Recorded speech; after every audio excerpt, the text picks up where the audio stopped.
ሰላም ሰላም ውድ የቻናላችን ቤተሰቦች እንዴት አላችሁ? በያላችሁበት ሰላማችሁ ይብዛ። ለዚህ ቻናል አዲስ የሆናችሁ በዚህ ቻናል አማርኛ፣ እንግሊዝኛ፣ ሂሳብና ሌሎችን ትምህርቶች ከጀማሪ እስከ ከፍተኛ ተማሪዎች እያስተማር እንገኛለን። የምናስተምርበት የትምህርት አማራጭ በኢሞ፣ በቴሌግራም፣ በዋትሳፕ፣ በጎግል ሚት እና ሌሎችንም አማራጮች ተጠቅመን በሳምንት 5 ቀን በቀን ደግሞ ለአንዳንድ ሰዓት ያክል በግልም በግሩፕም እያስተማር እንገኛለን። ስለሆነም መማር የምትፈልጉ ልጆች ስልካችን ታች ላይ አለ።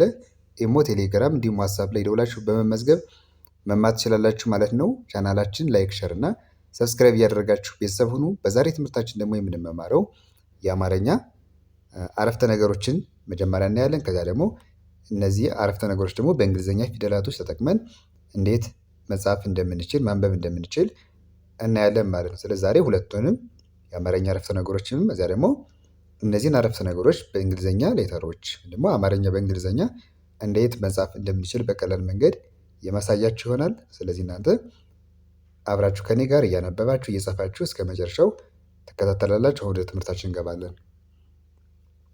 እሺ ከዚህ ከመጀመሪያው ስጀምር ምን ትላለች? ዛሬ ይላል። ዛሬ እለቱ ቅዳሜ ነው። ምን ይላል? ዛሬ እለቱ ቅዳሜ ነው። ከዚያ መጨረሻ ላይ 4 ነጥብ።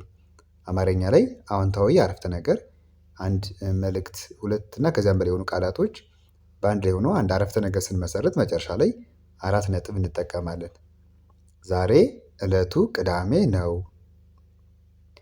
እሺ ይህን አረፍተ ነገር ደግሞ በእንግሊዝኛ ፊደላቶች ተጠቅመን ስንጽፍ እዚህ ጋር በቀይ የጻፉት ማለት ነው። የመጀመሪያው ምን ይላል? ዛሬ እዚህ ጋር ZARE ዛሬ ይላል። እዚያ ELETU ምንል እለቱ KDAME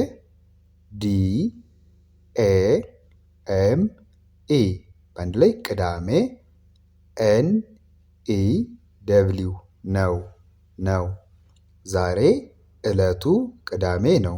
ስናነብ እንደ አማርኛ ነው የምናነበው። ምክንያቱም ከዚህ ጋር የእንግሊዝኛ ትርጉሙን ሳይሆን ይዤላችሁ የመጣው አማርኛ በእንግሊዝኛው ደግሞ ኖርማል የአማርኛ ንባብ ሆኖ ግን የአማርኛ ፊደላት ሳንጠቀም የእንግሊዝኛዎችን እየተጠቀምን እንዴት መጻፍ እንደምንችል ነው። አሁን እዚህ ጋር በአማርኛ ዛሬ ይላል። ዛሬ የሚለውን በእንግሊዝኛ ፊደል ስንጠቀም ዛ ማለት ZA፣ ሬ ደግሞ RE ዛሬ እንላለን። እለቱ ለማለት ለማለት ኢ ነች፣ LE እና ቱ ደግሞ TU እለቱ። ከዛ ኬ ነች፣ ዳ DA፣ ሜ ME ቅዳሜ ይላል። ነው ለማለት ነ ማለት NE እና ው ደግሞ ደብሊው ነው። ዛሬ እለቱ ቅዳሜ ነው። እሺ ወደ ሁለተኛው ስንመጣ ደግሞ አበበ ገበያ ሄደ። ይሄ አማርኛ ነው አይደለ? አበበ ገበያ ሄደ ይላል። እዚህ 4 ነጥብ። አበበ ገበያ ሄደ የሚለውን ደግሞ በእንግሊዝኛ ፊደል ስንጽፍ አበበ ለማለት እዚህ ጋር ይኸው አበበ ABEBE አበበ ገበያ GE ገነች ቢ ደግሞ BE በነው YA ያ ገበያ ይላል። ገበያ ከዛ ሄደ HE ማለት ሄነች DE ደግሞ ደ HE ሄ DE ደ ሄደ። አበበ ገበያ ሄደ ስንል በዚህ መንገድ እንጽፋለን ማለት ነው። ስለዚህ ዛሬ እለቱ ቅዳሜ ነው በአማርኛ፣ ከዛ በእንግሊዝኛ ፊደል። ሁለተኛው ደግሞ አበበ ገበያ ሄደ። ይሄኛው አማርኛ ጽሁፍ ነው፣ ደግሞ የእንግሊዝኛ ፊደል አበበ ገበያ ሄደ። እሺ ወደ ቀጣዩ እንሄዳለን። ከዚህ ጋር ደግሞ እዚህ ጋር ምን ይላል? አልማዝ ጎበዝ ተማሪ ናት። ከዚህ ጋር 4 ነጥብ እንጠቀማለን። ያልጻፉም እንጂ አንድ አዎንታዊ አረፍተ ነገር ስንጽፍ መጨረሻ ላይ 4 ነጥብ እንጠቀማለን ብያችኋለሁ። አልማዝ ጎበዝ ተማሪ ናት። እዚህ ጋር አሁን ባለ 4 ቃል የሆነ የአማርኛ አረፍተ ነገር ነው። የመጀመሪያው አልማዝ የሚለው እዛ ጎበዝ ተማሪ ናት። እሺ አልማዝ ለማለት የመጀመሪያው እንደዚህ አልማዝ ይላል። እዛ ጎበዝ ተማሪ ናት። አልማዝ ለማለት ኤ እንደ አ ትነበባለች። ል ለማለት ደግሞ አይል ነች። ማ ለማለት ኤምኤ እና ዝ ደግሞ ዜድ አልማዝ ይላል። ይሄ ከዛ ጎበዝ ለማለት ጂኦ ጎ ቢኢ በ ዜድ ደግሞ ዝ ጎበዝ ጎበዝ። ተማሪ ለማለት ቲኢ ተብላ ትነበባለች። ኤምኤ ማና አር አይ ደግሞ ሪ ተማሪ።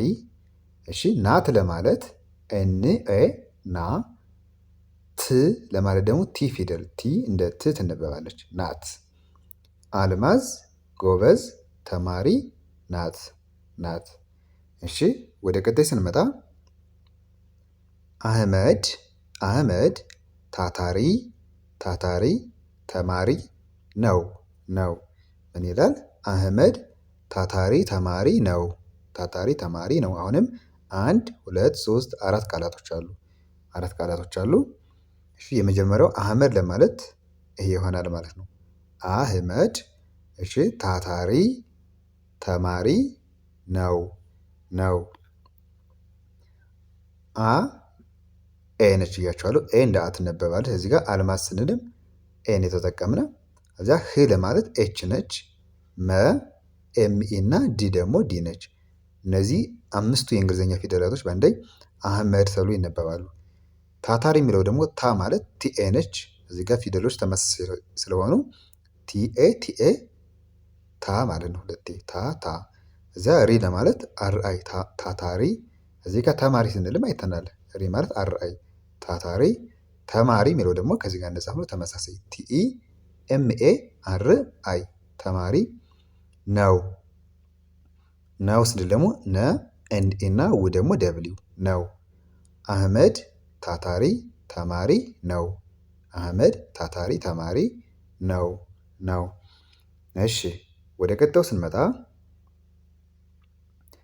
ከዚህ ጋር ደግሞ ምን ይላል? ሀና ወደ ሐዋሳ ሄዳለች። ምን ይላል? ሀና ወደ ሐዋሳ ሄዳለች። እሺ 1 2 3 4 ቃላቶች አሉ። እነዚህ 4 ቃላቶች በአንድ ላይ ተጽፈው ምን ሰጠውናል? እዚህ ጋር አረፍተ ነገር ማለት ነው። እሺ አሁን ደግሞ እያንዳንዳቸውን ቃላቶች እዚህ ጋር በእንግሊዝኛ ስንጽፋቸው የመጀመሪያው ሀና ለማለት እነዚህ ናቸው በአንድ ላይ ሀና። ከዛ ወደ ሐዋሳ ሄዳለች። ሀ ማለት ኤችኤ ና ደግሞ ኤንኤ ሃና ይላል በአንድ ላይ። ከዛ ወደ ለማለት ወ ማለት ደብሊው ኢ ነች። ደ ደግሞ ዲኢ ወደ ሐዋሳ ሀ ኤችኤ ዋ ደብሊው ኤ እና ሳ ደግሞ ኤስ ኤ ሐዋሳ ሄዳለች ለማለት ሄ ማለት ኤችኢ ዳ ዲኤ ለ ኤልኢ እና ቺ ደግሞ ሲኤች ሄዳለች ይላል። ሀና ወደ ሐዋሳ ሄዳለች። እሺ የመጨረሻው ነገ ወደ ቤተሰብ እሄዳለሁ። እንዲህ አማርኛው ነገ ወደ ቤተሰብ እሄዳለሁ የሚል ባለ 4 ቃል ነው ማለት ነው። አማርኛ አረፍተ ነገር ነው። ነገ ወደ ቤተሰብ እሄዳለሁ። እሺ ነገ ስንል እዚህ ጋር እንደዚህ ይሆናል ማለት ነገ ከዚያ ወደ ከዚህ ከላይም ወደ የሚለውን አይተናል አይደለ? ስለዚህ ተመሳሳይ ወደ ቤተሰብ እሄዳለሁ። እሺ ነገ ለማለት ኤንኢ ጂኢ ኤንኢ ማለት ነ ጂኢ ደግሞ ገነች ነገ ብለን ይህ እናነባለን።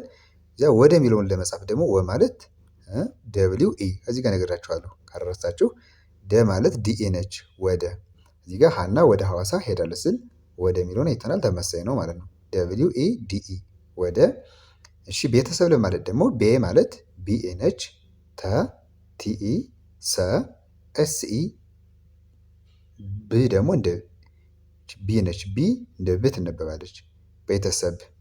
ቤተሰብ ነገ ወደ ቤተሰብ እሄዳለሁ ለማለት ደግሞ ለማለት ኤ ፊደል ነች። ኢ እንደ እ ትነበባለች ወይም ደግሞ እንደ ኤ እናነባታለን። እዚህ ጋር እንደ እ እናነባታለን። እዚያ ሄ ማለት ኤች ኢ ዳ ዲኤ ዳ ለ ኤል እና ሁ ደግሞ ኤች ዩ እሄዳለሁ። ነገ ወደ ቤተሰብ እሄዳለሁ። የመጀመሪያው ምን ነበር? እንደዚህ ጋር ሀና ወደ ሐዋሳ ትሄዳለች። ሀና ወደ ሐዋሳ ሄዳለች። ከዛ ነገ ወደ ቤተሰብ እሄዳለሁ። እሺ እንግዲህ በዛሬ ትምህርታችን እነዚህንን ስድስቱን የአማርኛ አረፍተ ነገሮች የእንግሊዝኛ ፊደላቶችን እየተጠቀምን እንዴት መጻፍ ማንበብ እንደምንችል አይተናል ማለት ነው። በቀጣይ ደግሞ በሌሎች ትምህርቶች እመልሳለሁ። ሁሌም እንደዚህ አይነት ቪዲዮዎችን እየሰራሁ ስለምለቅ እናንተ እየገባችሁ መከታተል ትችላላችሁ። በቀጣይ በሌሎች ትምህርቶች እስከምመለስ በያላችሁበት ሰላማችሁ ይብዛ። ሰላም ሁኑ።